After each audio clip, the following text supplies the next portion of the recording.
বিচ্ছিরি এই ঘটনাকে এপ্রিল ফুল নাম দেব না বিয়ের ফুল নাম দেব সেটাই ভাবছিলাম। ট্রেন ধরবো বলে ঠিক টাইমে স্টেশনে পৌঁছেও ঠিক সেই একই গান গাইতে হয়, তোমার দেখা নাই গো তোমার দেখা নাই। রেলের এই ভেলকি দেখতে দেখতে গাছ হয়ে গেছে আমাদের। সে যাই হোক, তার চেয়ে বরং আসল ঘটনায় আসা যাক। আজ স্কুল থেকে ফেরার পথে পাঁশকুড়া স্টেশনে দাঁড়িয়ে আছি প্রায় ঘন্টাখানেক। কোনো ট্রেন নেই। লেট মানে সেই অসম্ভব লেট। এদিকে প্ল্যাটফর্মে ভিড় ঠিক ঠিক করছে। বুঝেই নিয়েছি এই গরমে ভিড় ট্রেনে গুতোগুতি খেতেই হবে। প্রায় ঘন্টাখানেক পরে মহারাজ এলেন, মানে ট্রেনের দেখা মিলল। ঠেলাঠেলি করতে করতে কোনো রকমে ট্রেনে উঠলাম। একেই গরম, তার উপর ভিড়। একটা স্টেশন পার করার পর মোটামুটি ভদ্রস্থভাবে দুটো পায়ে দাঁড়িয়েছি। মেচেদা স্টেশন আসতেই ভিড়টা আরো বাড়লো। হঠাৎ করেই দেখি ভিড়ের মধ্যে পেছন থেকে একটা হাত আমার জামার কলার ধরে টানছে। ঘাড় ঘুরিয়ে যে দেখব আমার সে উপায় নেই। আমার একেবারে পেছনে যে ছেলেটি দাঁড়িয়েছিল সে ছেলেটি বলল, এই যে দাদা, বৌদি আপনাকে ডাকছে। পেছন থেকে মহিলা কণ্ঠস্বর ভেসে এলো, ব্যাগটা ওনার হাতে দিয়ে দিন তো। আমি কিছু বুঝে ওঠার আগেই পেছনের ছেলেটা বলল, ব্যাগটা ধরুন দাদা। আমি তো পেছনে তাকাতে পারছি না। ঘাড়টা একটু কাত করে বললাম, কার ব্যাগ? ছেলেটি বলল, আপনার ওয়াইফের, উনি আপনাকেই দিতে বলল। এমন কথা শুনে আমার কান দুটো তো একেবারে খাড়া হয়ে গেল। আমার ওয়াইফ এলো কোত্থেকে? কিছু বুঝে ওঠার আগেই ছেলেটি ওই ভ্যানি ব্যাগটা দিল আমার কাঁধে ঝুলিয়ে। ভিড়ে আমার নিজের ব্যাগই সামলাতে পারছিলাম না, তার উপর কার না কার একটা লেডিস ভ্যানিটি ব্যাগ। ব্যাগটা কাঁধে ঝুলিয়ে দিতেই আমি কোনো রকমে ইউটার্ন নিয়ে ছেলেটাকে মেজাজ দেখিয়ে জিজ্ঞাসা করলাম, এই এটা কি করলে? কার ব্যাগ এটা? কিছু না জেনে বুঝেই ব্যাগটা আমার কাঁধে ঝুলিয়ে দিলে, উজবুক কোথাকার। এই গরমে ছেলেটিরও মেজাজ খাট্টা হয়েছিল। সেও মেজাজ দেখিয়ে বলল, কাকে কথা শোনাচ্ছেন? বেশি কথা না বলে নিজের বউকে বলুন। আমি বললাম, কে আমার বউ? ছেলেটি বলল, কে আমার বউ মানে এই যে আমার পেছনেই দাঁড়িয়ে আছে। তারপর পেছন ফিরে তাকিয়ে ছেলেটি বলল, এই যে বৌদি, আপনি তো ব্যাগটা এই দাদাকেই দিতে বললেন।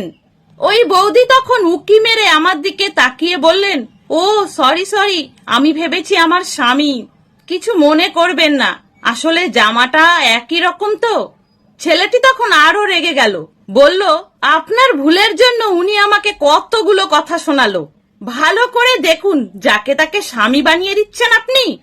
এমন কথাটা বৌদিরও খুব গায়ে লাগলো। বৌদিও মেজাজ হারালেন, বললেন, যাকে তাকে স্বামী বানাচ্ছি মানে? ভদ্রভাবে কথা বলো। বললাম তো ভুল হয়ে গেছে। তারপরেও তুমি এত কথা বলছো কেন? নিজেকে কি ভাবো তুমি?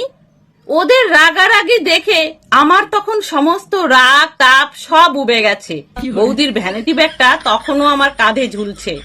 আমি বেশ উপভোগ করছি এই অলিখিত দেওর বৌদির উত্তপ্ত কথোপকথন। পাশ থেকে এক আনকড়া অনামুখ ভদ্র লোক এসে কোনো কিছু না বুঝেই আমাকে বলে উঠল, বেশ লোক তো মশাই আপনি, কোথায় আপনি ঝগড়াটা থামাবেন তা না করে আপনি দাঁড়িয়ে দাঁড়িয়ে রসিকতা দেখছেন। আপনি আপনার ওয়াইফকে এদিকে ডেকে নিলেই তো পারেন। এমন কথা শুনে আমার মাথাটা গরম হবে কিনা আপনারাই বলুন। ওই ভদ্রলোকের দিকে চোখ দুটো বড় বড় করে জাস্ট তাকিয়েছি।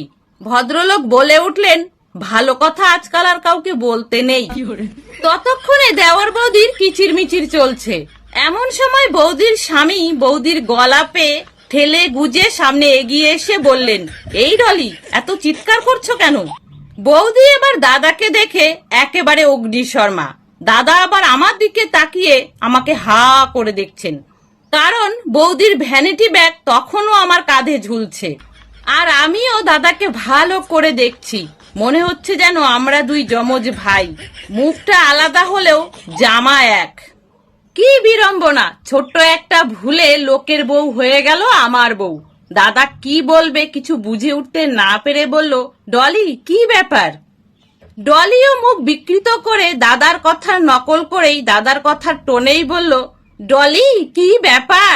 তোমার জন্যই তো হলো। ভিড়ে আমি কোথায় রইলাম সেটা তুমি দেখবে না?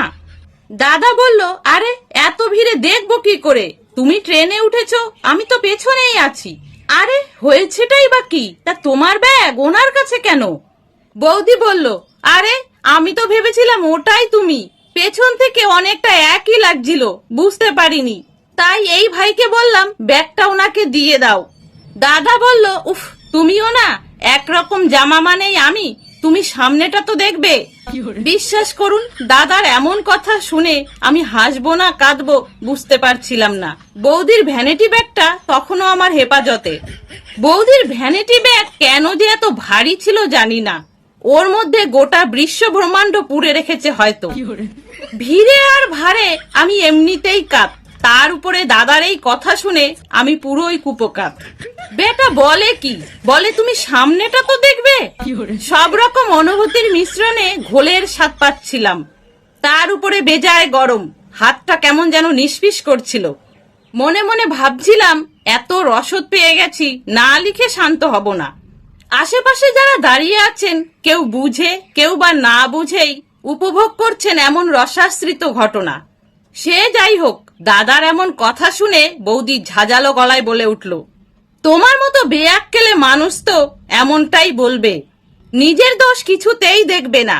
তুমি যদি ছিটকে না যেতে তাহলে এমন বিচ্ছিরি ঘটনা ঘটতো না।